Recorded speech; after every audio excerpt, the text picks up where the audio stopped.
आज कांग्रेस के कंधों पर एक महत्वपूर्ण जिम्मेवारी है, क्योंकि आज असम में जो डर और दहशत का जो वातावरण है, इस डर और दहशत के वातावरण से अगर लोगों को कोई मुक्ति दिला सकता है तो वो सिर्फ और सिर्फ कांग्रेस पार्टी है। आज यहां पर हर मंडल से हमारे मंडल के अध्यक्ष आए हैं। मैं गुजारिश करूंगा वे सारे मंडल अध्यक्ष आप अपना हाथ खड़ा करिए।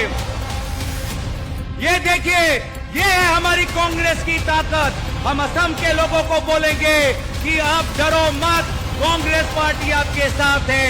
मैं आपको 100% पूरे जिम्मेवारी से कहना चाहूंगा, आने वाले साल में आपको असम में कांग्रेस का पर्चा दिखाएगा, आपको कांग्रेस का सरकार यहाँ पे मिलेगा। क्योंकि लोग आज डर से थक चुके हैं, आज लोग नफरत से थक चुके हैं, आज लोग भ्रष्टाचार से थक चुके हैं।